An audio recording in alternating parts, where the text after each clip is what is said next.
Bueno, ya estamos bastante cerca de lo que sería nuestra primera evaluación, ¿sí? Así que yo les cuento más o menos un poco el esquema de lo que yo particularmente voy a trabajar en el espacio de teóricos en estos días.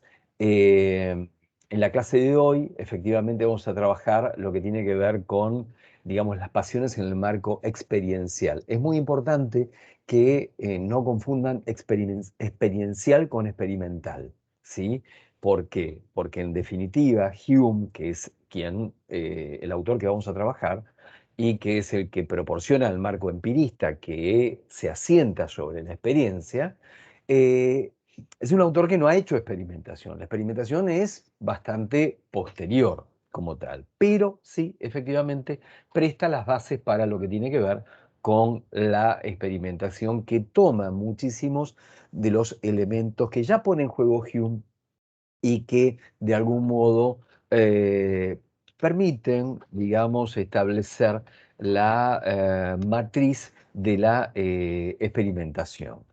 Así que bueno, esta es una cuestión. El viernes, en la clase que tengamos del teórico, no voy a trabajar Kant. A mí me parece importante que lo trabajen tal como lo está planteado, trabajarlo con los docentes de prácticos, pero tomen el marco. Esto, digamos, independientemente de este autor en particular, en realidad ustedes tienen que seguir, digamos, lo que se dicta en los teóricos que ya están grabados, que dicta la profesora titular. Tengan en cuenta esos teóricos, véanlos o al menos léanlos, porque están desgrabados. Verlos ya es otro precio, pero también vale la pena porque Lucía es, digamos, este, además una profesora, es casi una actriz en realidad, así que me parece que es interesante, digamos, cómo pone en escena y vivifica de algún modo los conceptos, las ideas, los autores, y arma ahí toda una representación que vale la pena seguir. Así que, independientemente de eso, ustedes no olviden que lo que yo trabajo ahí complementa en este espacio lo que trabaja Lucía. Con respecto a Kant, no hay mucho que yo pueda complementar más allá de lo que trabaja Lucía, por lo cual me voy a limitar fundamentalmente a trabajar algunas cuestiones del evolucionismo darwiniano en el espacio de teórico del viernes, y por supuesto después trabajaremos lo que corresponde a el espacio del seminario. Y después el lunes sí, efectivamente, vamos a darle algunas vueltas a Wundt, que es un autor fundamental y que para ustedes entra en la evaluación del informe. Así que ese es más o menos el esquema que nosotros vamos a recorrer hasta el momento en el cual ustedes tienen la primera evaluación, que es el informe el lunes después de las clases que tengamos, tanto de teóricos como de prácticos, ¿sí? Así que bueno, vamos a arrancar entonces con nuestro autor de hoy, que es David Hume, pero me parece importante allí recordarles de algún modo que este autor de algún modo viene a situar la cuestión para nosotros, lo que nosotros vamos a recorrer, ¿sí? Las pasiones en el marco experiencial, que es lo que comentábamos antes. Es decir, en la modernidad, dentro de lo que es el siglo XVIII, es decir, el 1700, con lo cual nos estamos ubicando acá en un momento que es como bastante posterior a los desarrollos de Descartes. Podemos decir en ese sentido que la producción de Hume se ubica 100 años después que la producción de Descartes, con lo cual se ubica sobre el fondo de Descartes. Pero veamos en primer lugar qué es lo que nos señala el programa de la materia para esta parte, ¿sí? En esta parte el programa de la materia respecto de las pasiones en el marco experiencial sitúa lo empírico, lo fáctico, la ciencia inductiva y empírica, la observación, ¿sí? Hume, la experiencia como saber humano de fundamento psicológico, las impresiones, tema fundamental para Hume, las representaciones y las pasiones, el yo como tabula rasa, el concepto de asociación, ligado a esto va el concepto de aprendizaje, la cuestión de la creencia, el conocimiento pasional, y ahí figura como transición impresiones, pasiones, ideas, ética, lo vívido e intenso, lo débil y atenuado, la razón como una pasión atenuada, el pensar asociativo, la imprenta, la impresión, lo social como asociación de ciudadanos, el contrato social. Hay una cuestión que me parece interesante de marcarles también, que tiene que ver eh, fundamentalmente con cierto aspecto que vuelca de algún modo, da como una vuelta, por así decir, de lo que veníamos trabajando con Descartes, ¿sí? ¿A qué me refiero? Con Descartes, lo que nosotros habíamos situado, y esto me parece un punto importante también como para recordar, hay quizás dos o tres cuestiones que no nos va a venir mal recordar, rememorar de algún modo de lo que habíamos visto con Descartes. La primera cuestión es que Descartes ubica la introspección. El conocimiento es introspectivo, ¿sí? Va de adentro hacia afuera. El método cartesiano, si bien efectivamente las reglas del método terminan describiendo lo que es el método analítico, es decir, la descomposición de toda complejidad en los elementos simples, en las partículas elementales que componen el todo, ¿sí? Ahora, independientemente de este aspecto, esa descomposición se hace por la vía de la introspección. En ese sentido, de lo que se trata para Descartes es de un análisis, una inspección de los contenidos de conciencia. Este es un punto importante. ¿Por qué? Porque en definitiva, lo que Descartes viene a situar, perdón que me distraigo un poco porque había alguien en la sala de espera, entonces me acabo de dar cuenta de que hay que dejarlo entrar, así que bueno, en eso estaba. Eh, Bien, les pido también que tratemos de entrar, digamos, en los primeros 10 minutos como para que después no haya gente que quede afuera y se armen estas cosas. Lo que nosotros tenemos, vuelvo a repetir, con Descartes es, digamos, esta observación interior. El mundo se construye desde adentro hacia afuera. Es decir, se trata de una construcción racional del mundo. Esto es lo que se propone Descartes. Si ustedes recuerdan lo que vimos, lo que él plantea en el discurso del método, ¿sí? Se trata de esta, digamos, ubicación del mundo, de lo real, ajustada a la luz de la razón, por la vía del método. Lo que nosotros vamos a ver a partir del empirismo y fundamentalmente aquí con Hume, es una cuestión que va a operar de manera inversa. Se trata de la construcción de afuera hacia adentro en el sujeto de la realidad. Es decir, la manera en la que la realidad se va a imprimir de afuera hacia adentro en el sujeto. ¿Mm? Con lo cual vamos a tener ahí esta oposición entre observación interior y observación exterior. Otra cuestión que me parece importante y que creo que no la mencioné la vez pasada, o por ahí muy al pasar, cuando vimos a Descartes. Recuerdan que habíamos mencionado que efectivamente Descartes sitúa lo que son unas pasiones primarias, ¿sí? O primeras. Ahí hay una cuestión también que me parece interesante de señalar, y es que efectivamente hay algo del orden del método analítico que también sigue jugando en la descripción de las pasiones de Descartes, en tanto también va de lo simple a lo complejo, porque tenemos las 6 pasiones que son primarias, que son originales u originarias también, como las menciona Descartes, y después las otras surgen de estas primeras.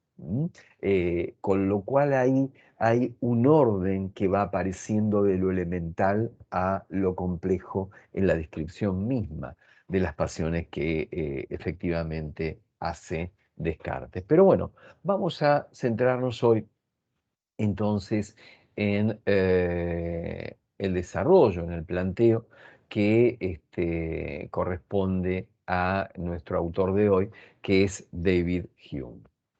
Bien, eh, David Hume es un autor que vivió entre 1711 y 1776, es británico, nace en Edimburgo, en Escocia, es el máximo representante del empirismo inglés al momento en el cual se sitúa su producción, es sucesor de John Locke, uno de los, digamos, puntales en la modernidad del empirismo inglés, juntamente con George Berkeley, ¿sí?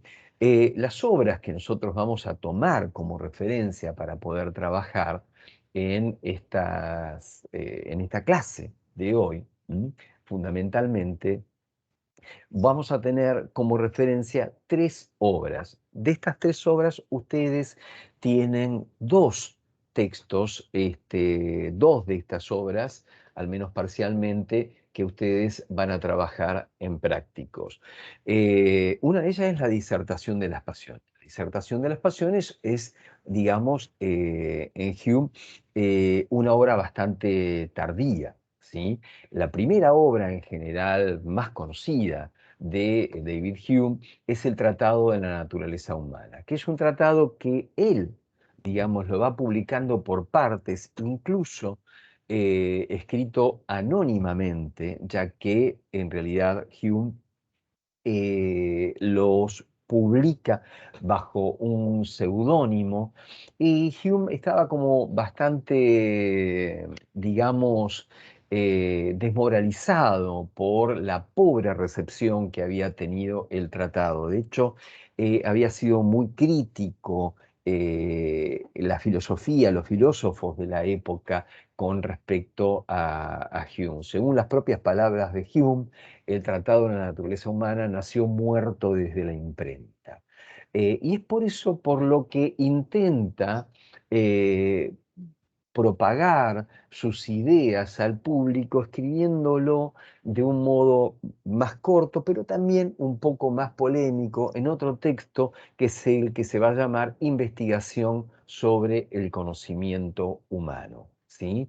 Eh, en inglés tiene un título que por ahí no refleja directamente esta idea, es An Inquiry Concerning Human Understanding, que tiene que ver un poco con una referencia a la obra, a una obra anterior que es de John Locke, que también es el ensayo sobre el entendimiento humano. Pero ahí, en investigación sobre el entendimiento humano, Hume de algún modo sintetiza un poco algunas de las ideas que aparecen en el Tratado de la Naturaleza Humana. El Tratado de la Naturaleza Humana tiene 3 libros o 3 partes. Son 3 libros porque efectivamente se publicaron de manera por separado. El primer libro es un libro que se llama Del Entendimiento. El segundo libro es De las Pasiones, que es la parte que ustedes tienen algunos fragmentos. Y el tercer libro, el último libro que forma parte del Tratado de la Naturaleza Humana, es de la moral. ¿Sí? Nosotros vamos a tomar del Tratado de la Naturaleza Humana algunas cuestiones, yo las voy a tomar para lo que les voy a situar de aquí en adelante, algunas cuestiones del primer y segundo libro, claramente. Pero también voy a tomar algunas cuestiones de la investigación sobre el conocimiento humano. Em, Por último, el ensayo, la disertación sobre las pasiones, en realidad es un texto bastante más tardío, de 1757, que forma parte de una obra que originalmente llamaba Cuatro disertaciones y que incluía además otras obras como la historia de la religión, eh, y también sobre la norma del gusto, pero había otro par de obras que estaban planteadas para ser incluidas dentro de la disertación de las pasiones que el editor no quiso publicar en su momento. Uno era un ensayo sobre el suicidio y el otro el ensayo sobre la inmortalidad del alma. Efectivamente, aquí esto me parece interesante remarcarlo porque había surgido también la vez pasada, ¿no? Respecto del escepticismo de Hume. Eh, Ese escepticismo, porque es nombrado como un escéptico Hume, tiene que ver con la manera en la que de algún modo Hume se posiciona respecto de la fe religiosa. Ustedes vieron que en ningún momento Descartes plantea una oposición respecto ni de Dios, ni de la religión, ni de las creencias del cristianismo. No es así el caso de Hume. Pero Hume puede tener este posicionamiento porque además se sitúa en otra época, es otro momento histórico, muy diferente al momento histórico en el cual emerge Descartes. ¿Sí?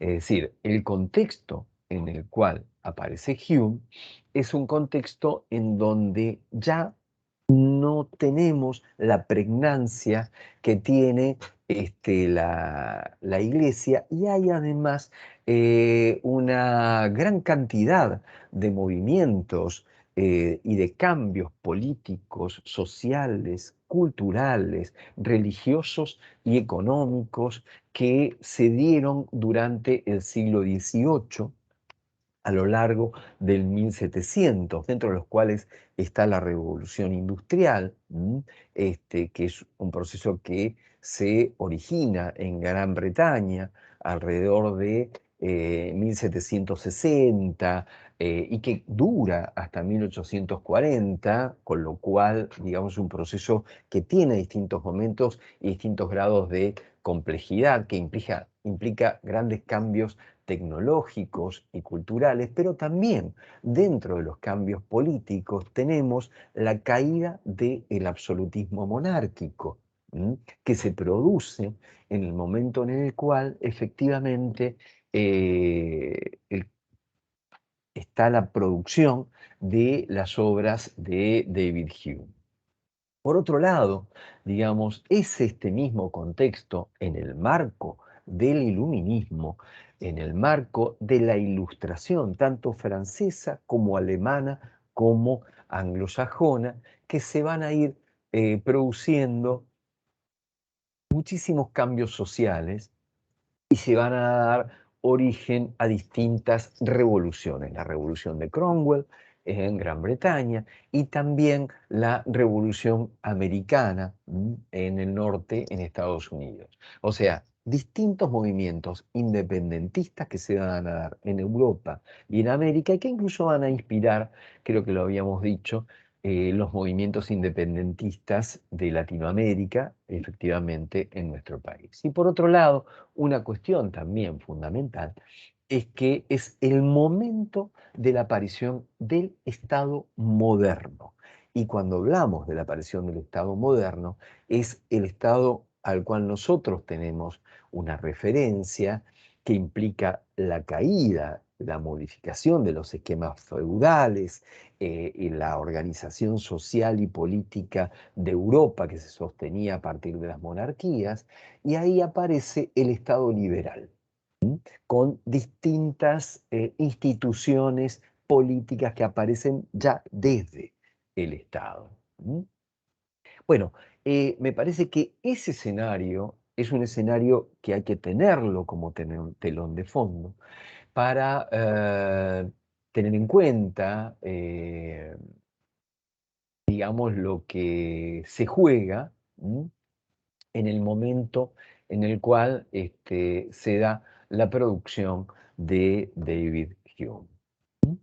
Bien, nosotros el camino que vamos a seguir es situar en primer lugar un camino que presenta, antes de situar las pasiones, cuál es la lógica del entendimiento humano para David Hume, para después poder articular en ese contexto, sobre esa maqueta, sobre ese marco, lo que corresponde a las pasiones. Con respecto al entendimiento humano, para Hume tenemos que situar dos cuestiones fundamentales, ¿sí? La primera cuestión fundamental es lo que para Hume va a tener que ver respecto del entendimiento con las ideas, los pensamientos. Y aquí aparece una cuestión fundamental en el empirismo de Hume, y es que las ideas tienen un origen. Fundamental, ¿por qué? Porque esto implica un vector temporal que no estaba presente con Descartes. En Descartes, efectivamente, no había un origen de las ideas, no había un proceso temporal como lo vamos a encontrar aquí. Y por otro lado, aparece un concepto fundamental que luego va a formar parte de todo el desarrollo de muchos autores que continúan después de Hume, pero fundamentalmente va a tener un peso muy importante en el desarrollo de la psicología posteriormente.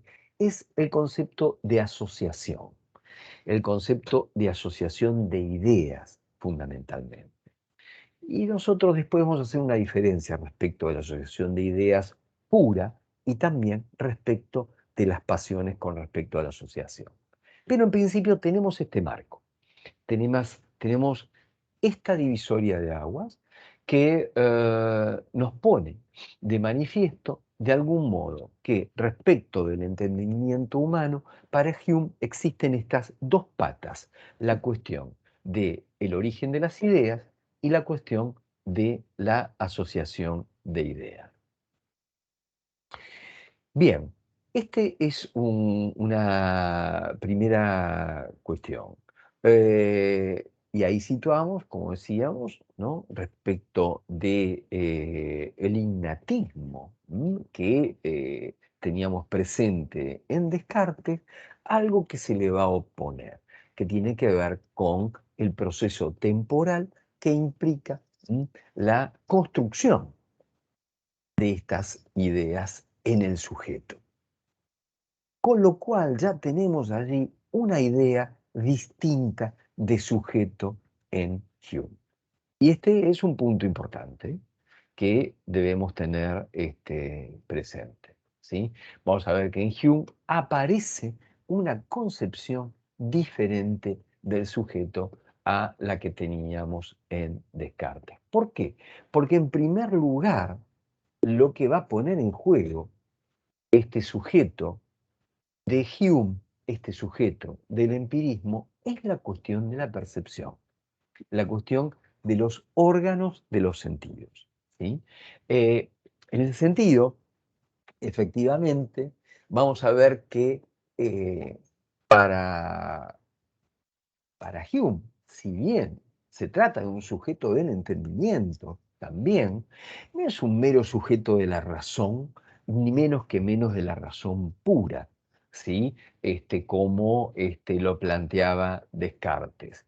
Este planteo en ir, digamos, como en oposición a esta idea de la razón pura que aparecía en Descartes, es algo que incluso va a llamar la atención del propio Kant, porque Kant, cuando lea la investigación sobre el conocimiento humano, este texto que de algún modo sintetiza las ideas del Tratado de la Naturaleza Humana, este texto de 1748, es decir, 100 años después de la producción cartesiana, va a decir que al leer la investigación sobre el conocimiento humano, el propio Kant va a decir que ese texto lo despertó de su sueño dogmático y él va a considerar que efectivamente allí hay que hacer una crítica a la razón pura, que eso es lo que lo va a motivar a escribir esta crítica de la razón pura.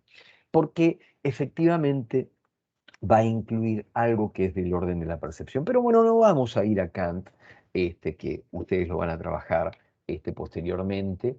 Y yo dije que no lo iba a trabajar en el teórico, que tienen el teórico de Lucía para ello. Vamos a centrarnos en Hume. Podemos decir que de algún modo en Hume el sujeto, en primer lugar, es un sujeto de la percepción, atado a sus órganos de los sentidos. En ese aspecto, la mente va a aparecer como una especie de tabula rasa. Tabula rasa, ¿por qué? Porque en definitiva, digamos, la experiencia va a escribir en la mente, como si fuera en una especie de pizarra, lo que los sentidos capten desde su contacto por la vía de la experiencia.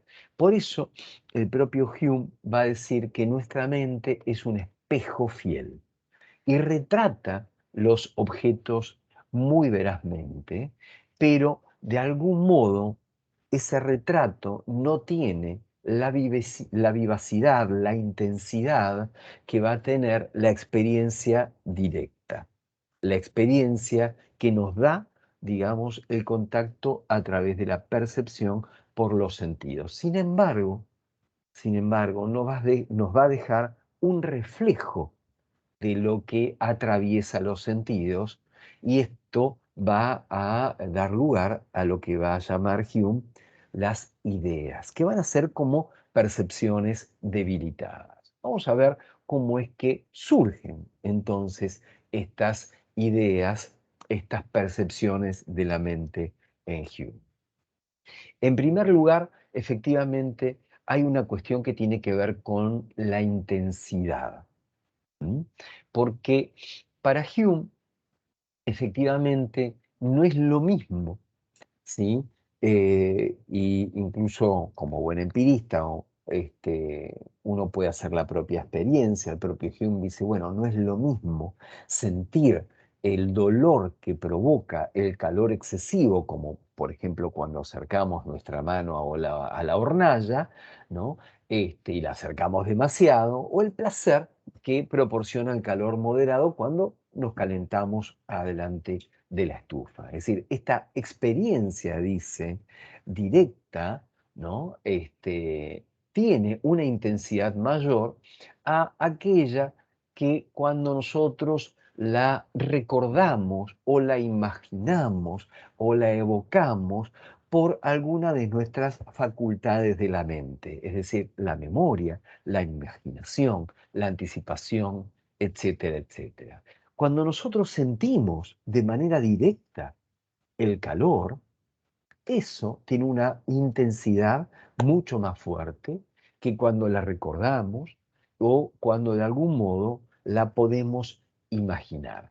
Aquí, efectivamente, esto nos coloca dentro de, el sujeto, a un sujeto de la percepción. Siempre fíjense que vamos a encontrar en Hume que él va a situar dos tipos de percepciones de la mente, ¿sí? Aquellas que son más intensas y aquellas que son más débiles o menos fuertes, ¿sí? Pero en definitiva, el sujeto de entrada se sitúa a partir de la percepción. Solamente que vamos a tener distintos tipos de percepciones o experiencias. Lo que él va a llamar experiencia inicial o experiencia originaria o experiencia directa, directa porque percibo de manera directa el calor, ¿sí? El calor, el frío o lo que sea. O también inmediata. ¿Por qué inmediata? Porque no está mediatizada ni por el recuerdo ni por la imaginación, ¿sí? Y también él va a llamar allí experiencia primaria u objetiva, porque no puedo dudar de que si me estoy quemando con el fuego de la hornalla, bueno, eso lo siento, es indudable, ¿sí?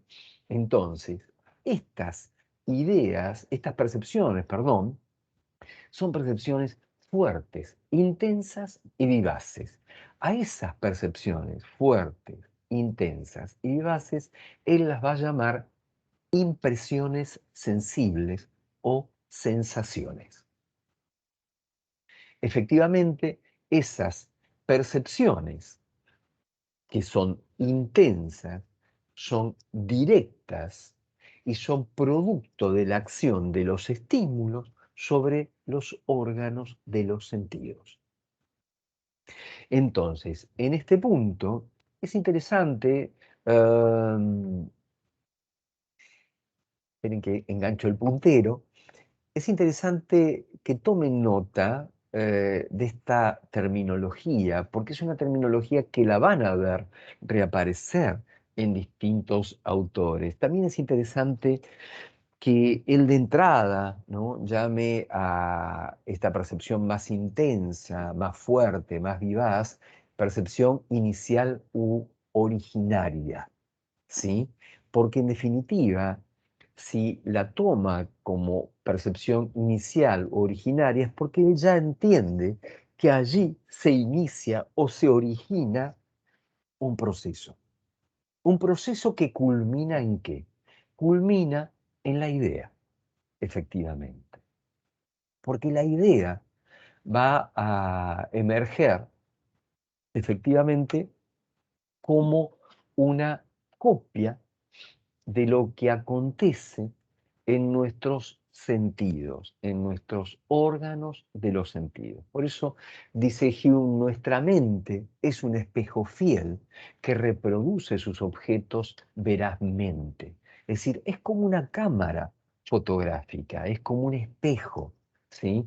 Pero los colores que emplea son tenues y apagados. Efectivamente, no tienen la intensidad que eh, ni la fuerza que aquella experiencia inicial, ¿sí? No es lo mismo recordar que te quemaste a estar en un momento determinado quemándote porque tenés la mano en el fuego, ¿sí?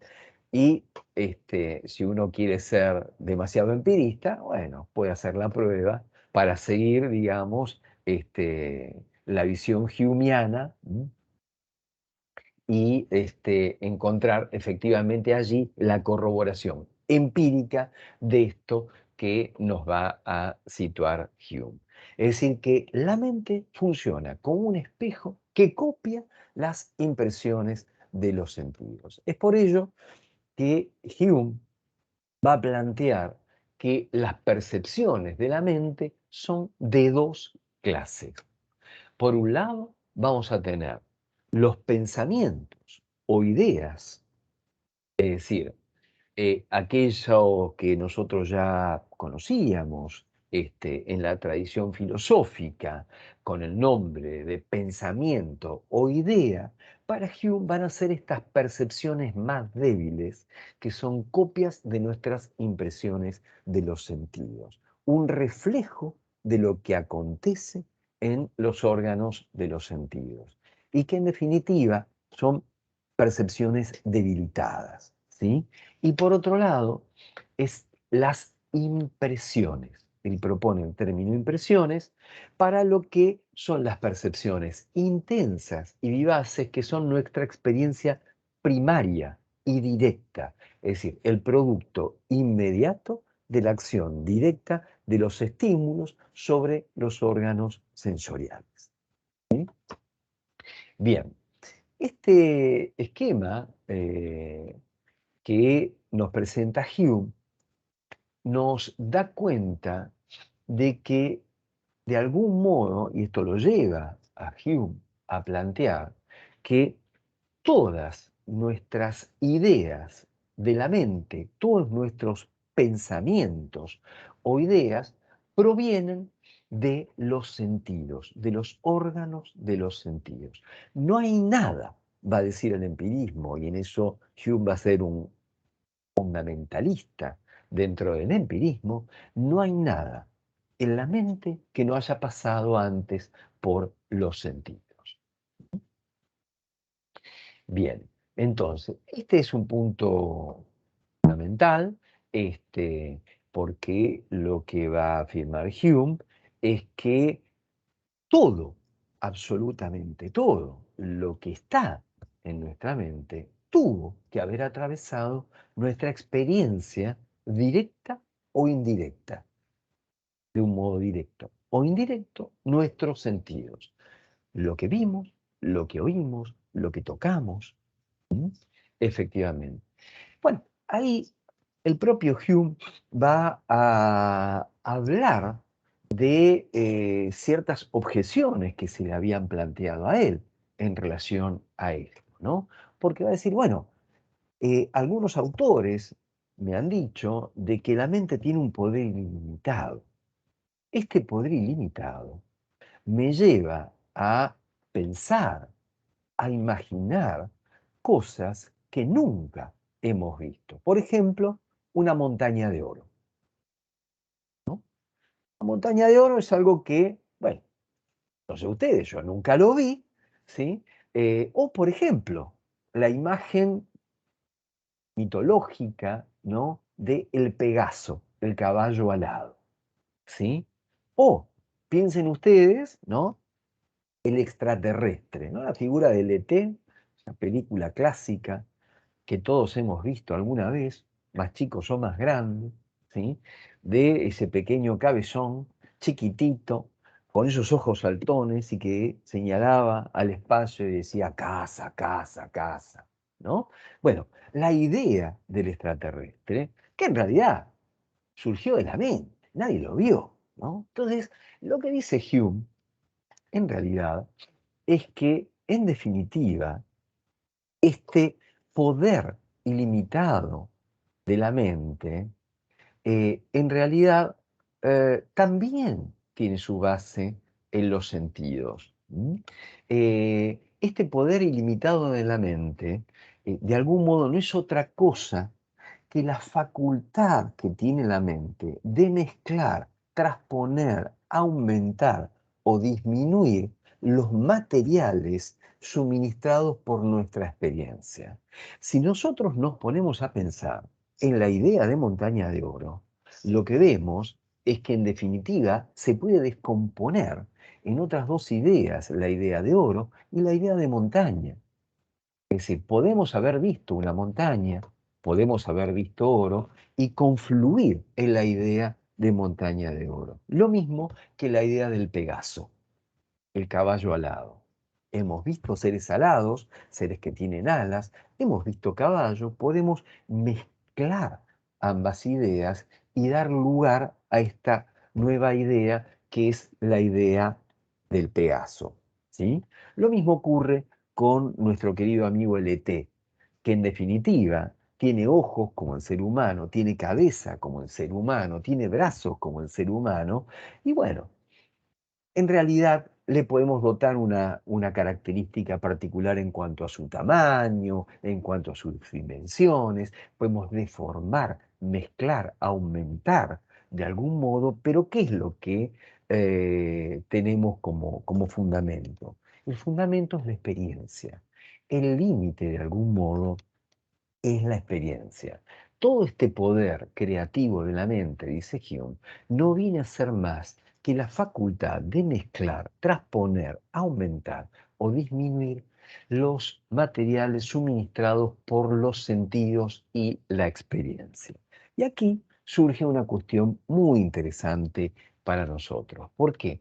Porque Hume va a decir que cuando analizamos nuestros pensamientos o ideas, por muy compuestos que sean, se resuelven siempre en ideas simples. Digo, acá, esto de lo simple y lo compuesto, ¿no les resuena a otra cosa? ¿Qué cosa, profe? Efectivamente, A lo digo, que decía esto de lo Descartes, simple y lo compuesto, ¿no era lo les que decía resuena a otra Descartes. Al cosa? método analítico. Efectivamente, al método analítico. efectivamente. El método analítico está allí presente de algún modo en el planteo de Hume. Porque, en definitiva, lo que ha hecho Hume es trasladar hacia el campo de la experiencia, hacia lo experiencial, el fundamento de la idea. La idea tiene su fundamento, su origen en la experiencia sensible. Al revés de lo que planteaba Descartes, que dudaba de los sentidos, Hume no va a dudar de los sentidos, va a encontrar en los sentidos, en la experiencia sensible, el fundamento de la idea. Pero, ¿qué es lo que va a conservar Hume? Va a conservar la arquitectura analítica, va a conservar la maqueta analítica, que de algún modo es la herencia cartesiana. Y esto es una cuestión fundamental, porque en definitiva, ahí hay una marca que deja Descartes para toda la modernidad, y es que lo simple sigue siendo la esencia de lo verdadero. El propio Hume va a decir que si nosotros dudamos de un precepto filosófico, lo único que tenemos que hacer, en tanto todo precepto filosófico es una idea compleja, bueno, es descomponerla y ver de qué impresión se deriva. Es decir, que aquí la única cuestión que se va a modificar es que el resultado del análisis, ¿a dónde nos va a conducir? A la impresión, como el elemento simple, como lo elemental. Es decir, lo simple, que es la esencia de lo verdadero, en el caso de Hume, va a ser la impresión sensorial. ¿Sí? Bien, este es un punto fundamental, esta confluencia de la maqueta analítica, que por otro lado atraviesa toda la modernidad, con la inversión que va a propiciar Hume en respecto de dónde va a encontrar la certeza. La certeza no va a estar en la idea, al contrario, yo voy a dudar de la idea, como dudaba de la idea de Montaña de Oro, como dudaba también de la idea del Pegaso, como dudaba también el propio Hume de la idea de Dios, donde Dios ahí aparece como una idea compleja, según Hume, ¿no? Donde Hume dice, ¿de dónde surge la idea de Dios? La idea de Dios como un ser infinitamente bueno, infinitamente sabio, infinitamente justo, ¿sí? Todas estas cualidades, ser justo, ser sabio, ser bueno, la hemos visto de una manera limitada en las personas, en algunas personas, y podemos forjar una idea compleja a partir de esto que hemos visto en nuestra experiencia. Por lo cual, lo que se nos presenta aquí en el planteo de Hume es una maqueta en la cual el mundo se reduce a los estímulos que son captados por nuestros órganos de los sentidos y allí dejan una impresión sensible. De esa impresión sensible, como una copia de esa impresión sensible, aparecen lo que va a llamar las ideas simples, que son copias de las impresiones. La idea del color, la idea del rojo, del azul, del amarillo, la idea del sonido, agudo, grave, fuerte, bajo, alto, ¿sí? Es decir, las ideas simples. Y también, como un paso más, pueden emerger las ideas complejas, como lo vimos recién, que se descomponen en ideas simples e impresiones, como lo acabamos de ver con la montaña de oro, el Pegaso, la idea de Dios, el ET, etcétera, etcétera, etcétera, según la maqueta de Hume. ¿Sí? Este esquema es un esquema fundamental porque además va a atravesar a bastantes autores, incluso posteriores a Hume, e incluso vamos a ver que de un modo distinto va a reaparecer en el propio Ubuntu.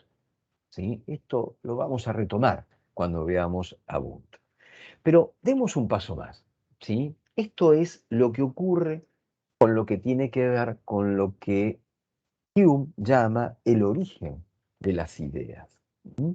Ahora bien, esta era una de las patas del entendimiento. ¿Por qué? Porque el entendimiento, el conocimiento humano, requiere de las ideas. Si no tengo idea, no hay entendimiento. ¿Sí?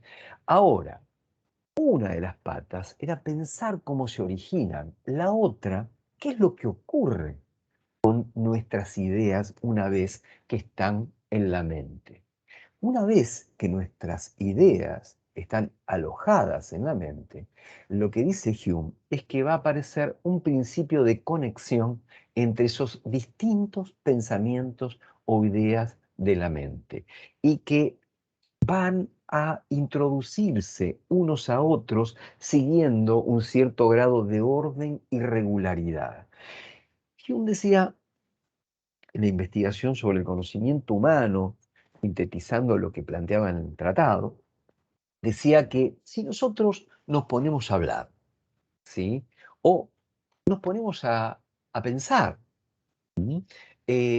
Nos vamos a dar cuenta rápidamente de que una idea conduce a otra idea y esa idea conduce a otra idea. Y cuando yo estoy hablando aquí ante ustedes, de algún modo lo que hago es exponer esa cadena de ideas que se viene dando a mi mente. Entonces hablo de Hume, hablo de Descartes, hablo de las ideas, ¿sí? Entonces una idea o un pensamiento se conecta con otra idea.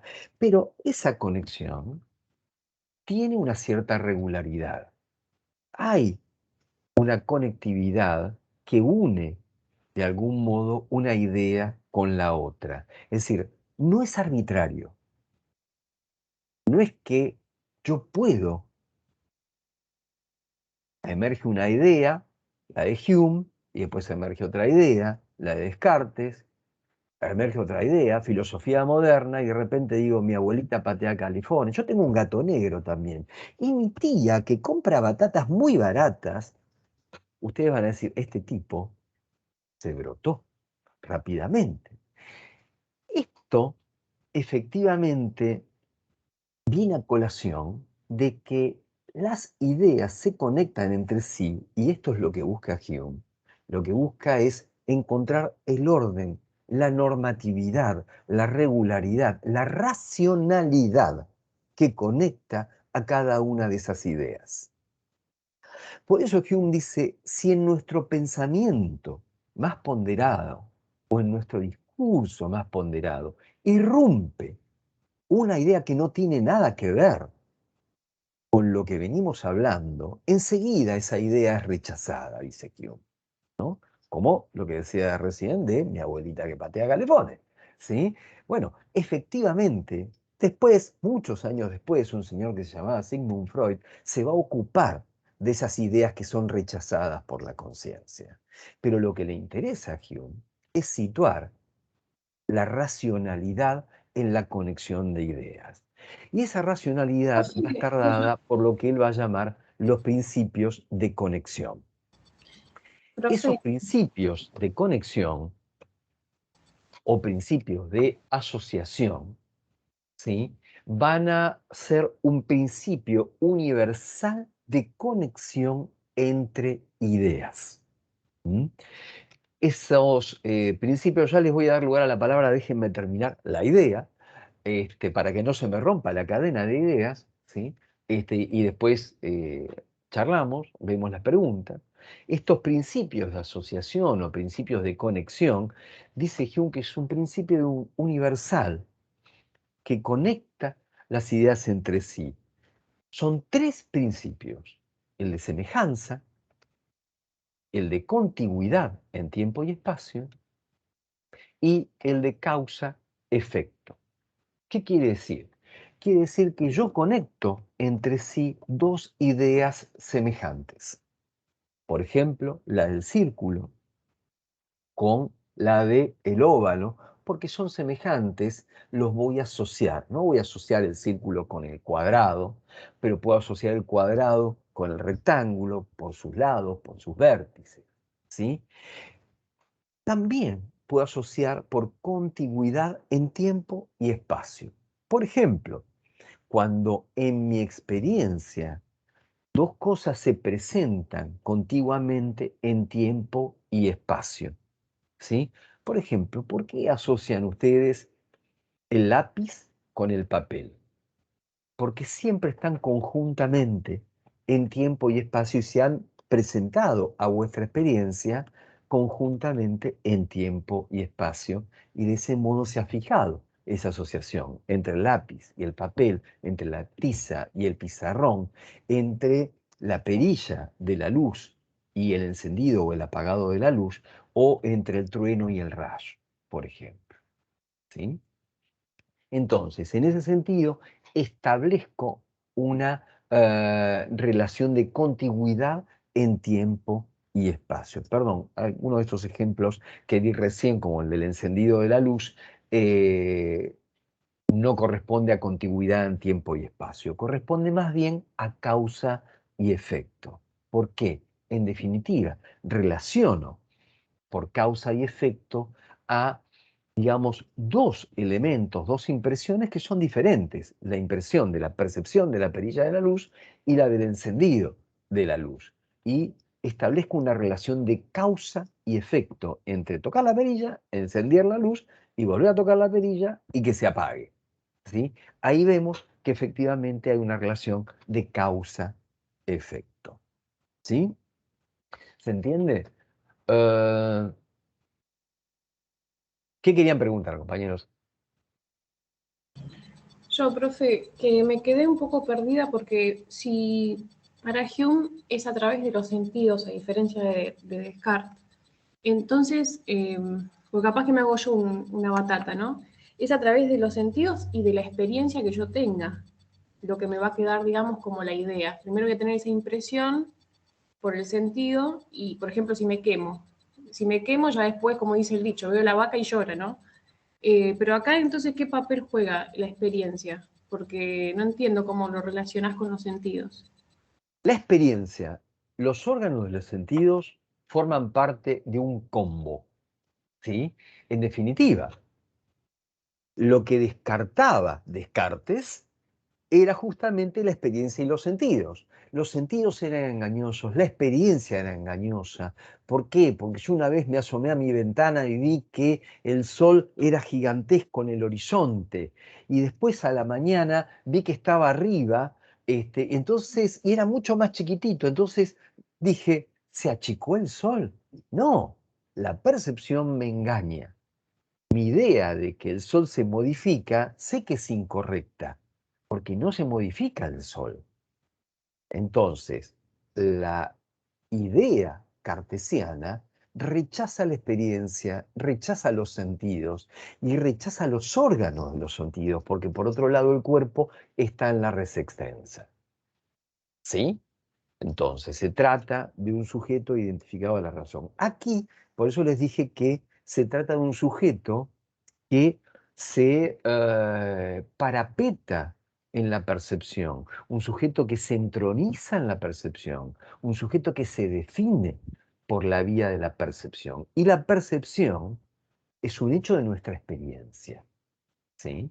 Y la experiencia sensible, no sensible porque, ay, estoy triste, estoy contento, no en ese sentido de sensibilidad, en el sentido de lo sentimental, sino en el sentido de los sentidos, en lo que siento, en lo que toco. Yo no puedo dudar de que si metí la mano en la hornalla, estoy quemando. ¿Qué me voy a poner cartesiano? Diré, dudo, no sé si me estoy quemando o no. Y mientras dejo la mano en el fuego, olvídate, reacciono y me dejo de quemar. Hay que ser empírico en eso, diría Hume. ¿Sí? Dejémonos de bromar. ¿Sí? Entonces, la experiencia ahí es indudable. De lo que no voy a dudar es de la experiencia. Es decir, lo indubitable para Descartes era el pensar, el dudar. Lo indubitable para Hume es la experiencia sensible, la impresión. ¿Se entiende? Ahora, con lo que vamos a decir ahora, se va a entender muchísimo más claramente todo esto. ¿Sí? Profe, aunque también se puede complejizar un poco, ¿no? Pero bueno, sí. A ver qué. Disculpe, yo tengo una duda, no sé si esto ya lo dijeron, pero sobre las impresiones reflexivas, como que no me quedan muy Todavía no claras. hablé de ese tema. Ah, ok. Guardemos alguna de las dudas, metódicas o no, para el final. ¿Sí? Y ahí vemos. Yo, ¿Eh? lo último, Profe, una pregunta rápida, si puedo hacer. Yo preferiría, El, chicos, que las preguntas las hagan después. Anótenlas y las vemos después, porque si no, no sé si va a dar el tiempo para que pueda desarrollar todo el tema. Este es el punto. Guardemos las preguntas para después, ¿sí? Aguardamos un cachitito y después hacemos las preguntas. ¿Mm? Vamos a ver cómo seguimos con esta historia, porque seguramente muchas de esas preguntas se van a dirimir con lo que sigue de lo que les voy a ir contando. ¿Mm? Entonces, tenemos esta cuestión. Por un lado, una pata, que es que las ideas tienen un origen. O sea que las ideas que están en nuestra mente atraviesan un proceso temporal, cosa que no estaba presente en Descartes, para poder tomar su lugar en nuestra mente. ¿Sí? Ahora bien, una vez que tenemos las ideas en nuestra cabeza, ¿qué es lo que hacemos? Pensamos. Y pensar, para Hume, es conectar ideas. Pensar no es otra cosa que conectar ideas, es echar a andar estos principios de asociación de los cuales nos habla Hume. ¿Sí? Porque cuando pienso, voy de una idea en otra. La famosa imagen de cadena de ideas, donde cada idea es un eslabón de la cadena, surge de aquí. Entonces, los principios de asociación vienen a explicar esa cadena de ideas, esa conexión entre las ideas. Y una cuestión fundamental es que yo conecto tanto ideas simples como ideas complejas. Y esto se mueve muy claramente cuando yo digo, bueno, asocio una idea simple con otra idea simple, ¿no? La idea de el agua con la idea del frío, por ejemplo. Porque el agua está fría, ¿sí? La asocio la idea del agua con la idea del frío. Pero también puedo asociar una idea simple con una idea compleja, la idea del fuego con la idea del infierno. Y también una idea compleja con otra idea compleja, la idea del infierno con la idea del demonio. En nuestras asociaciones, se traten de ideas simples o de ideas complejas, nuestras asociaciones van de eslabón en eslabón como si fuera de elemento en elemento. Me puedo detener en un elemento y decir, perdón, la idea del demonio. ¿Y de dónde sale? Entonces puedo descomponer esa idea compleja, como lo hicimos antes con la de montaña de oro, con la idea de Dios, etcétera, etcétera. ¿Sí? Entonces, en este punto, nuestro pensamiento sigue siendo elementarista, analítico, conjunto de elementos que se asocian entre sí. ¿Sí? Elementos, ¿sí? Que después los puedo desarmar, los puedo descomponer. ¿Sí? Esto es un poco la idea mecánica que tenemos implicada aquí. Ahora bien, demos un paso más y hacemos una cuestión fundamental. La pregunta que debemos hacernos es, ¿quién es el que asocia? ¿Quién es el que asocia? Este es un punto fundamental, ¿por qué? Porque nosotros nos podemos preguntar, bueno, yo asocio la idea de, como decíamos antes, de oro y la idea de montaña, fusiono ambas ideas y aparece la idea de montaña de oro. O voy hablando y asocio la idea con el concepto de asociación, con Hume, con el empirismo. Entonces van surgiendo estas ideas. Ahora, ¿Qué es lo que nos dice Hume? ¿Y cómo se producen las ideas? Se producen a partir de los principios de asociación. Es decir, se producen mecánicamente. Son los principios de asociación los que determinan las asociaciones. Y acá aparece un concepto fundamental ligado al concepto de asociación, que es el concepto de hábito. ¿Por qué yo asocio el lápiz con el papel? Porque en mi experiencia, de manera repetida, reiterada, se dio el lápiz con el papel. Entonces, la repetición reiterada de esa experiencia fija una asociación. Supónganse que yo fuera como una especie de, qué sé yo, Iron Man, Thor, personaje así, que tengo una fuerza bárbara y agarro el lápiz, lo revoleo, ¿sí? Y lo revoleo tan, pero tan fuerte que cae en el medio del Mato Grosso donde hay un aborigen que nunca tuvo un contacto con la civilización. ¿Va a asociar el lápiz con la escritura? No. ¿Por qué? Porque depende de la experiencia. Es decir, se asocia en función de esa experiencia y además la repetición de las experiencias. En ese sentido, el concepto de asociación es un concepto totalmente mecanicista que está en la base del hábito y es el fundamento de la noción más contemporánea de aprendizaje. ¿Sí? Aquí hay otras 2 o 3 cuestiones más que tienen una complejidad que, bueno, se las voy a mencionar, después lo podemos retomar, digamos, más hacia el final, y es que el propio Hume también dice que no hay idea de la causa. Sin embargo, él habla de causa-efecto como un principio de conexión, pero es una conexión necesaria en realidad. Es decir, no percibo la causa. Yo no puedo percibir la causa. Yo percibo que toco la perilla de la luz y que al mismo tiempo aparece como efecto, entre comillas, que se enciende o que se apaga. Con lo cual emerge una conexión necesaria, causa-efecto, entre la idea de la perilla y la idea de la luz. No hay una impresión sensorial de la causa porque las causas no se perciben. Es lo mismo que, por ejemplo, las bolas de billar. Si yo le pego, ¿no?, a una bola y no puedo decir que la causa de la carambola o de que después la tercera o cuarta bola entró en el agujero, si se trata, digamos, del pool en vez del billar, haya sido que yo le pegué de tal manera en el taco. Hay ahí una relación que se establece por la experiencia, es decir, por hábito.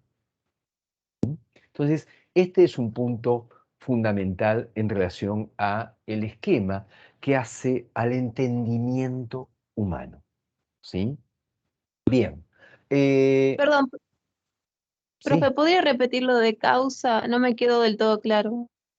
Bueno, después lo vamos a retomar hacia el final, pero lo que les decía es que Hume sostiene que no hay idea de la causa. ¿Por qué sostiene que no hay idea de la causa, Hume? Sostiene que no hay idea de la causa porque ¿de dónde salen las ideas? De las Contesten. impresiones. De las impresiones. Sensaciones. Perfecto, perfecto. ¿Y hay impresión sensible de la causa? No. Es decir, que la idea de causa es como una idea falsa que se construye por hábito a partir de una conexión necesaria entre lo que conecto como causa a lo que conecto como efecto. Yo veo que se nubló y digo, va a llover. Y después será la lluvia, ¿sí? Y veo determinado tipo de nubes y me voy convirtiendo, como si fuera un campesino, en un experto en tipos de nubes, ¿no? Ahora, puedo decir que eso es la causa de la lluvia. Es más, veo un relámpago y digo, ahora va a sonar el trueno. Y efectivamente, suena el trueno. Ahí se estableció una relación de causa-efecto, pero ¿puedo decir que el relámpago es la causa del trueno? Simplemente hay una relación de causalidad que se establece por hábito. Y este es el punto en cuestión. Se trata ahí de una construcción por la experiencia. ¿Sí? Bien, vamos a dar un paso más hacia aquello que nos concierne profundamente, sobre todo en este año, en esta cursada, que tiene que ver con las pasiones. ¿Cómo es que entran las pasiones en el esquema de Hume? Bueno, aquí tienen un esquema muy general de lo que son las percepciones de la mente en Hume. Y las pasiones van a entrar dentro de este esquema de las percepciones de la mente de Hume. Como habíamos dicho antes, las percepciones de la mente se dividen para Hume en dos tipos, las que son más intensas y las que son más débiles. Las más débiles, dijimos, son los pensamientos o ideas, estas que están acá arriba. Las más intensas son las impresiones de los sentidos. Ahora bien, Hume también va a decir que las impresiones son susceptibles de ser divisibles en dos especies, ¿sí? Él dice, del mismo modo que las percepciones de la mente pueden dividirse en impresiones o ideas, las impresiones admiten otra división en originales o de sensación y secundarias o de reflexión. Las originales o de sensación, ¿de dónde surgen? Surgen sin ninguna percepción antecedente. Es decir, surgen de manera directa como efecto de las impresiones de los sentidos. Esto es lo que ocurre con el dolor o el placer corporal. Es ahí a donde nos remitimos en nuestra experiencia de hace un rato de haber metido la mano en la hornalla cuando estaba encendida, ¿sí? Entonces sentimos el dolor en ese caso, o el placer cuando acercamos nuestras manos a la estufa y hace frío, ¿sí? Entonces ahí estas forman parte de lo que llamamos percepciones originales o originarias, o directamente de sensación, porque son lo que sentimos de manera directa sin que haya nada que lo anteceda. Ahora bien, hay otro tipo de percepciones, dice Hume, que son las que él va a llamar impresiones secundarias o de reflexión, que o bien que proceden, dice en realidad, de las originales o de su idea. Acá él hace una jugarreta, porque pueden proceder de las originales, esto es, de las impresiones de los sentidos, como impresión de reflexión, o de la idea directamente.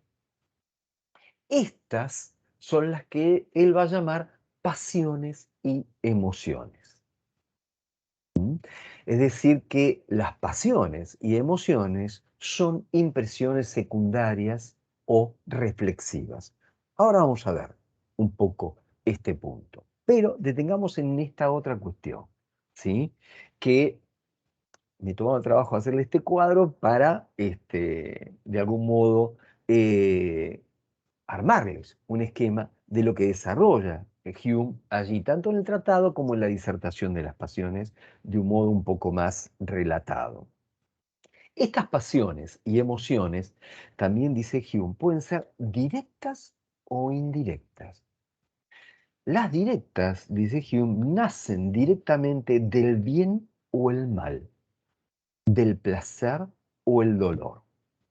Es decir, una pasión directa nace del bien o el mal, por ejemplo, el odio, ¿sí? El amor, o del placer, o del dolor. Y después, las pasiones indirectas proceden también de estos mismos principios, dice Hume, pero mediante la combinación con otras cualidades. ¿Qué quiere decir? Acá lo que va a señalar Hume es que no se trata de impresiones puras, directas, como las que están aquí arriba.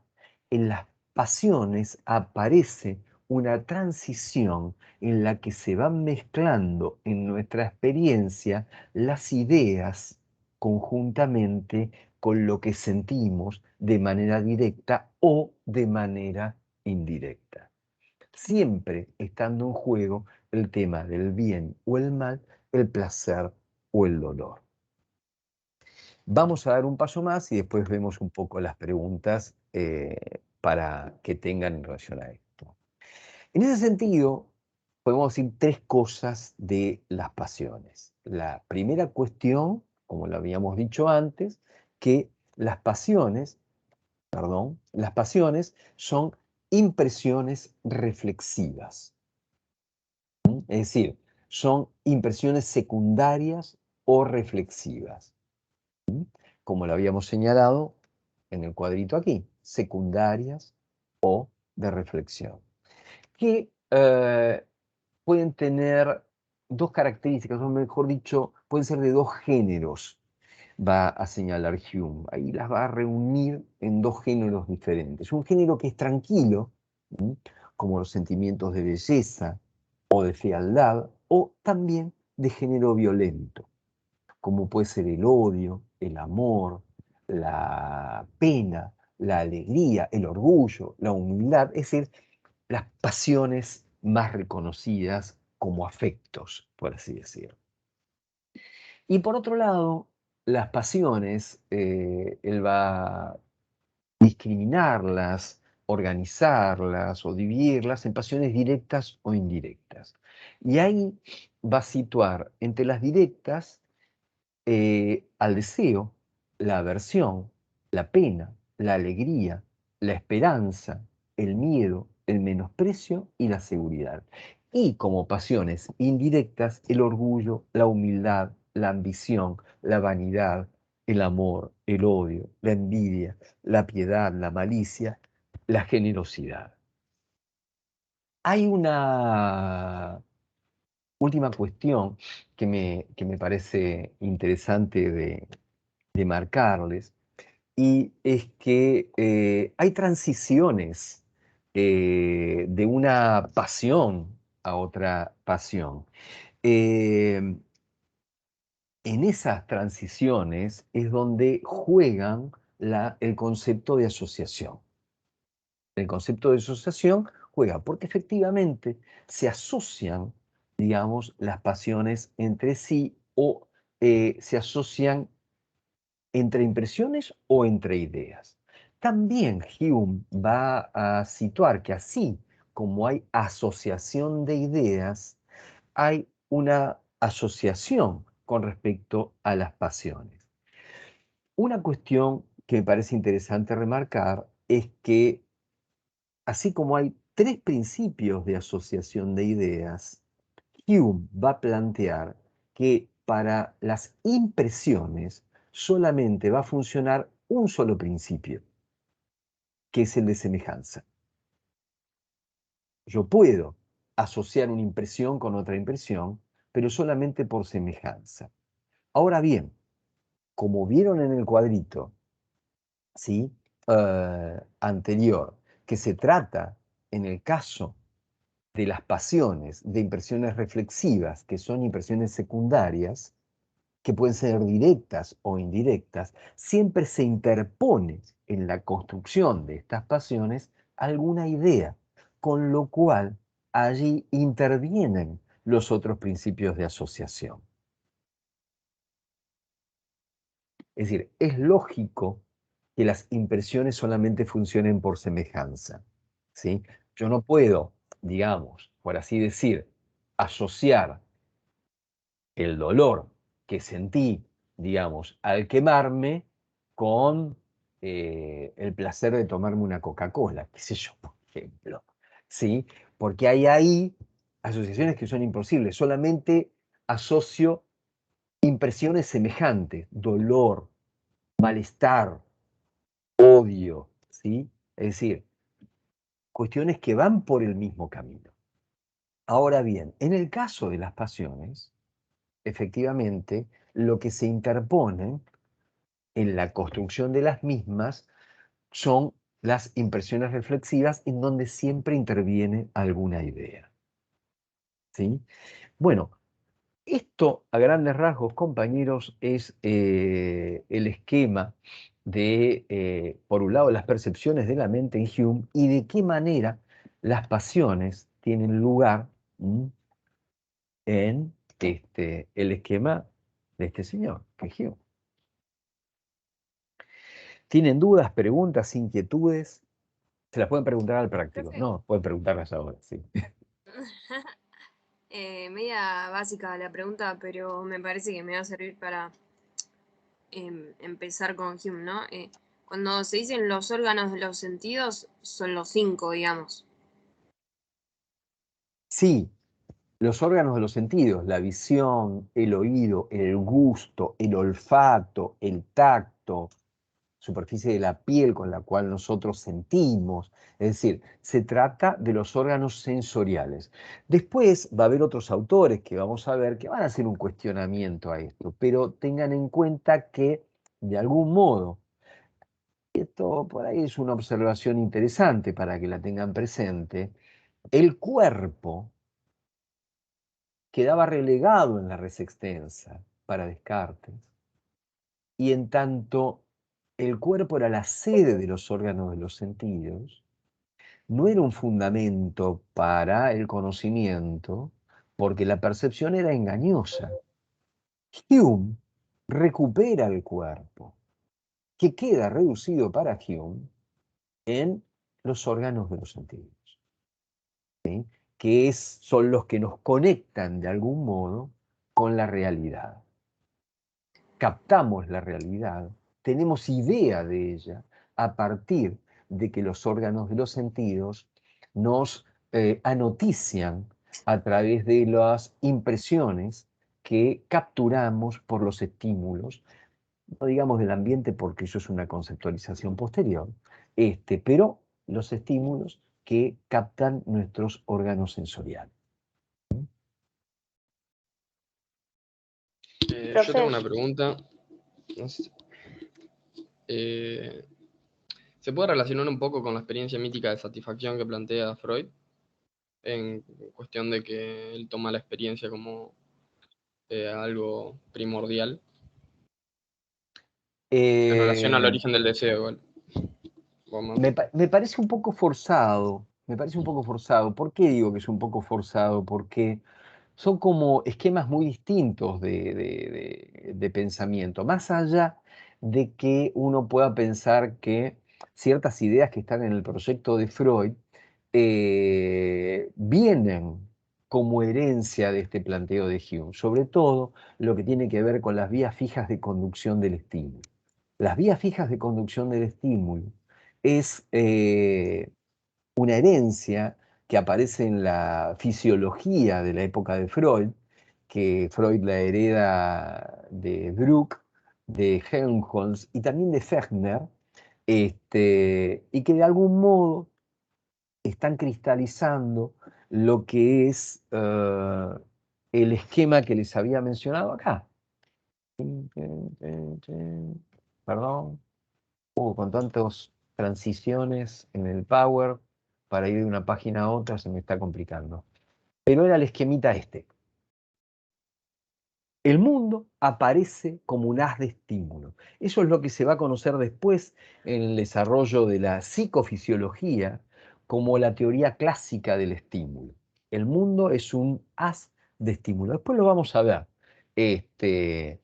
Y el sujeto solo captura el impacto o la consecuencia o la acción de los estímulos en los órganos de los sentidos. Imagínense dentro de este cuadrado un ojo, una oreja, una mano que siente, ¿sí?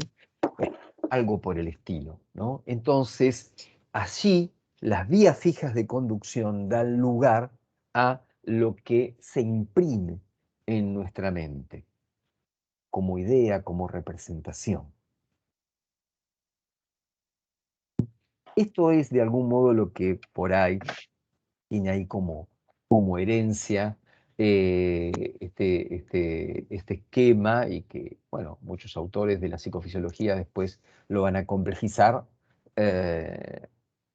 porque además aparecen, digamos, los conocimientos acerca de las vías de conducción nerviosa. Pero después aparece el concepto de facilitación, ¿no? Presente, que lo va a tener, digamos, Freud lo va a tomar de la fisiología de la época. Vía de facilitación tiene que ver con que si el estímulo ha entrado varias veces por este lado, bueno, es una manera de explicar el hábito, ¿no? Es una manera de explicar el hábito. Se ha fijado un hábito. Los americanos después van a hacer una simplificación maravillosa con eso, ¿sí?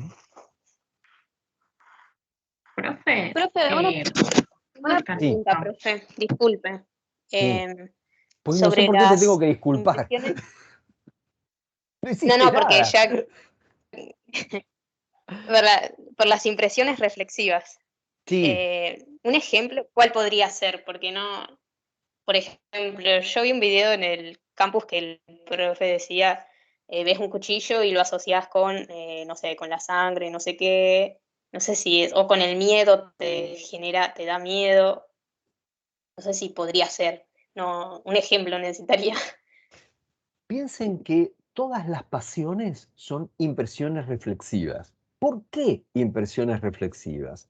Piensen que el término reflexiva, ¿de dónde viene? Piensen en lo que dice Hume cuando dice nuestra mente es un espejo fiel. Y él toma al pie la letra el concepto de pensar como reflexión. Reflexión en tanto la mente refleja lo que acontece en nuestros sentidos. Reflexivo, en este punto, implica no que la impresión se puso a reflexionar como si fuera el pensador de Rodin. No, en realidad se trata de que es una impresión que aparece como un reflejo de la otra, que es primaria. Por eso es una impresión secundaria, o sea, reflexiva. Y a su vez puede dar lugar a alguna otra. Entonces, esto se construye en la experiencia. La base, de algún modo, de esto está en esta especie de mesa de cuatro patas que inventa o que sitúa Hume, que son el placer, el dolor, el bien y el mal.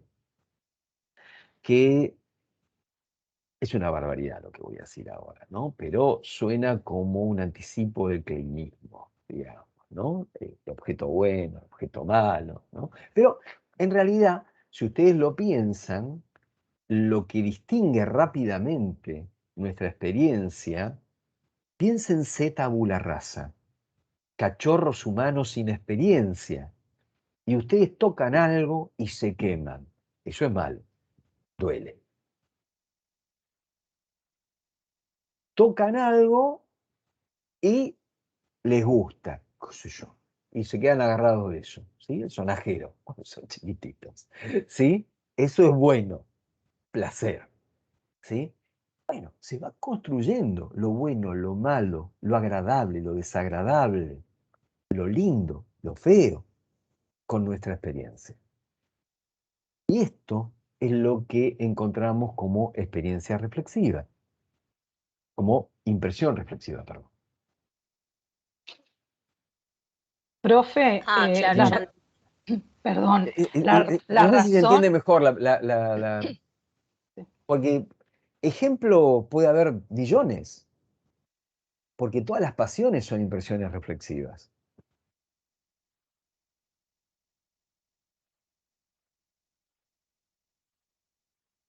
¿Qué más, Dale, chicos? profe, muchas la, gracias.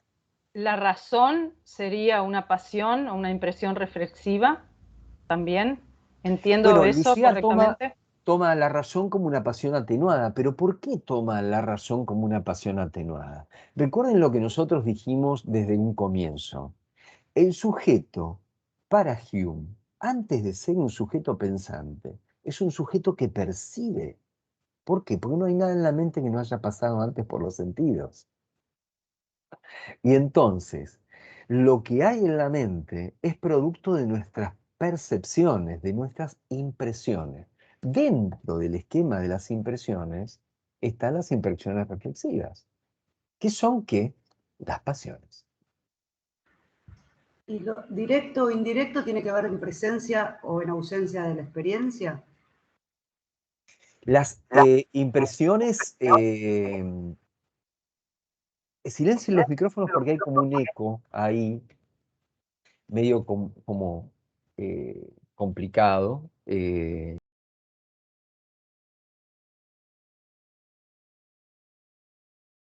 Silenciaste el micrófono, profe. Silenciado, profe.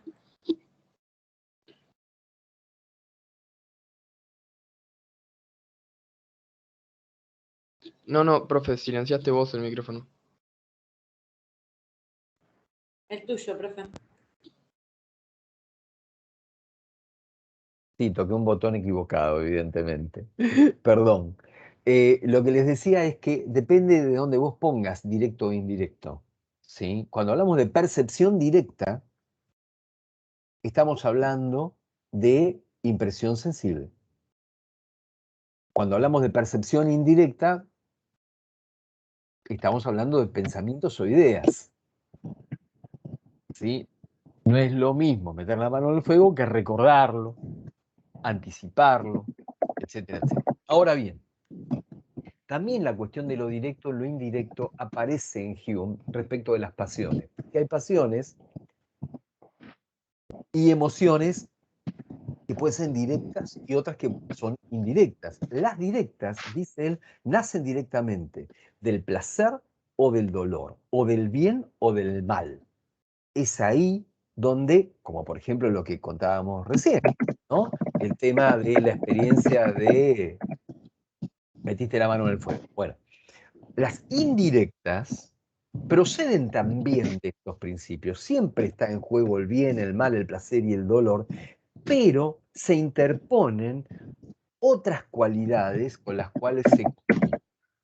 Por lo cual, esto hace que en mi experiencia, tomar un agua tónica sea placentero. Y para otros sea feo, amargo. ¿Sí? Gracias, profe. Profe, entonces, tanto Hume como Descartes, el sujeto es un sujeto autónomo, pero con la diferencia que, por ejemplo, para René, o sea, los hombres tienen ideas ya innatas, y para Hume, digamos que hay como una especie de sujeto que a través de la experiencia se va transformando, va evolucionando en cierta manera. ¿Qué querés decir cuando decís sujeto autónomo? O sea, que es un trabajador autónomo, monotributista. No, ¿Qué viene a hacer? no, autónomo en el sentido de que, digamos, piensa, pero digamos, esas ideas para René Descartes eran como que ya estaban establecidas, o sea, venimos así, digamos, como de fábrica, innatas. Digamos, el tema de la autonomía, en el sentido en el cual la filosofía lo plantea en Descartes, cuando dice que el sujeto de la razón es un sujeto autónomo en términos de la producción de sus propios pensamientos. No trabajamos mucho esto porque, en definitiva, el orden de las cosas está dado racionalmente para Descartes. Y es el individuo el que ordena la realidad desde la razón. Ahí es donde hacemos hincapié en la inspección interior, en donde el sujeto de la razón construye la realidad racionalmente de adentro hacia afuera, a partir del análisis racional metódico. ¿Sí? Hay otra vuelta más que tiene que ver con la independencia, la autonomía del saber divino. O sea, no es Dios que me puso a mí Digamos, no es Dios el que ordena la realidad, sino que el sujeto piensa autónomamente. Mis pensamientos son míos. ¿Sí? Esta es, digamos, la vertiente cartesiana. Si nosotros pensamos cuál es la posición respecto de esa cuestión religiosa en Hume, y es más autónomo todavía.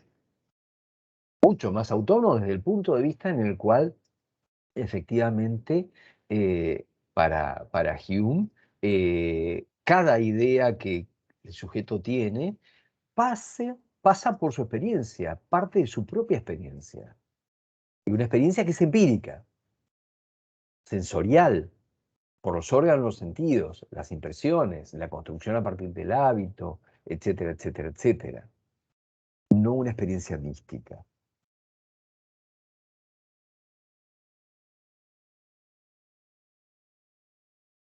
Objeto que ve un color rojo, pero es una experiencia propia, porque el otro, ¿cómo sabemos que el otro ve el mismo rojo que veo yo? Bueno, esto que vos planteás es una especie de enigma histórico también para la psicología, y es muy interesante para pensarlo desde el lenguaje, ¿sí?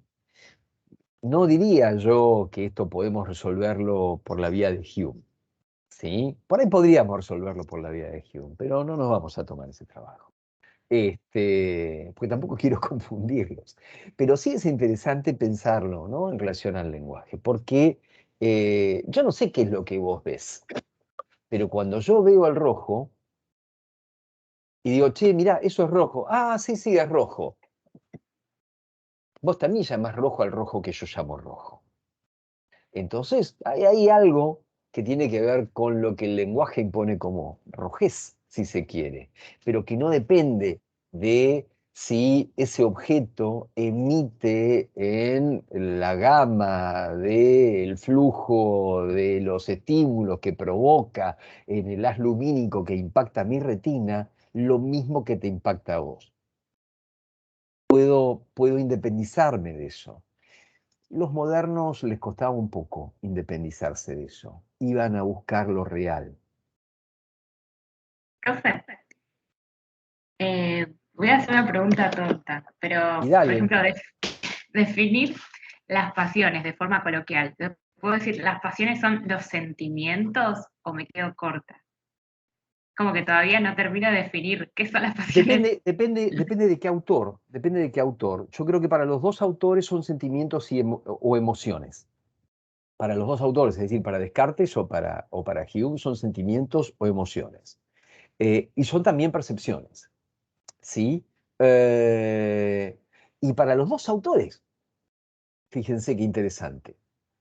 Son percepciones, sentimientos o emociones, ¿no? De hecho, Descartes pone a rodar el término emoción respecto de las pasiones, y que además tiene una raíz latina, emovere, con respecto al movimiento, y de ahí toma la cuestión del movimiento de los espíritus animales, que la pasión depende de ese movimiento, ¿sí?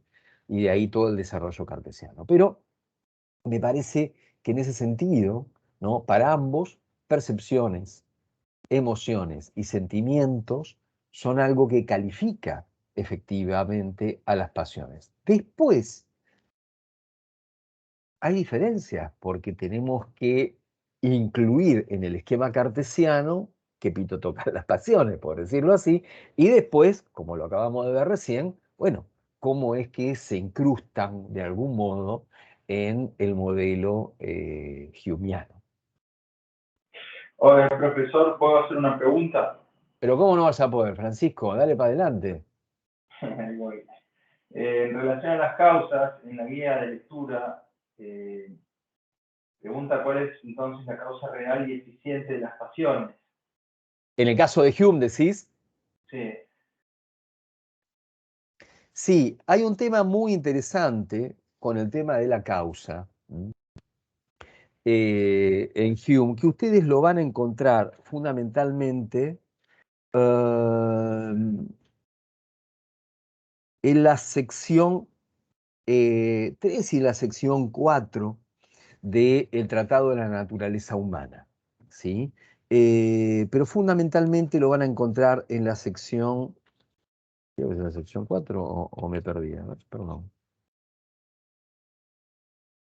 No, perdón, dije cualquiera. En la sección 2,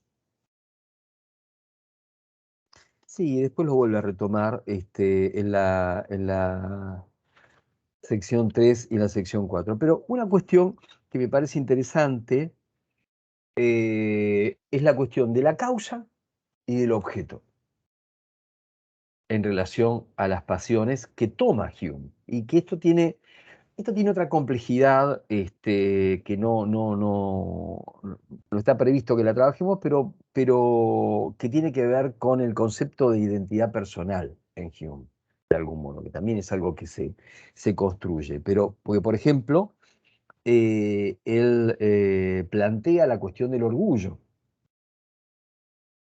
¿Cuál es el objeto del orgullo y cuál es la causa del orgullo? Entonces, respecto del orgullo, respecto de la humildad, ¿sí? Puede haber ahí el mismo objeto que sea causa y objeto de la pasión. Pero sin embargo, él plantea que es importante hacer la distinción entre la causa y el objeto de las pasiones, entre la idea que las despierta, y ahí señala que es una idea lo que despierta esa pasión, y aquella a que se refieren después de excitadas, es decir, después de estar apasionado. La primera idea, dice Hume, que se presenta al espíritu es la de la causa, o principio productivo, es decir, aquel que produce la pasión. Esta excita la pasión, dice Hume, cuando ha surgido, y dirige nuestra atención a otra idea, que es la idea de nosotros mismos, en el caso del orgullo, la humildad. Y aquí se halla, pues, una pasión situada entre dos ideas, de las cuales una la produce y otra es producida por ella. ¿Sí? Entonces, este mecanismo que se da entre la causa y el objeto de la pasión es interesante para dar cuenta de cómo una pasión emerge a partir de una idea, simplemente, y que conecta con otra idea que va a ser el objeto de la pasión. Profe, ¿puedo dar un ejemplo de eso por ahí? En relación a la causa, se refiere, por ejemplo, al mérito y el objeto en el orgullo, en el caso del orgullo y la humildad, la causa, por ejemplo, el mérito y el objeto seríamos nosotros mismos. Entonces nosotros estamos orgullosos de nosotros mismos, que sería el objeto, y la causa es por nuestro mérito en algo. Exacto, perfecto, Bautista. ¿Se entiende lo que dijo el compañero, no? Sí, porque lo mismo pasa con el amor, donde en definitiva la causa es la misma, pero el objeto es alguien externo. Sí, también si le damos alguna vuelta de acuerdo a algunas observaciones que hace Hume, eso puede complejizarse. Por supuesto, depende de a quién se ame, ¿no? Bueno, chicos, si no les parece mal, Perdón, podemos tomarnos...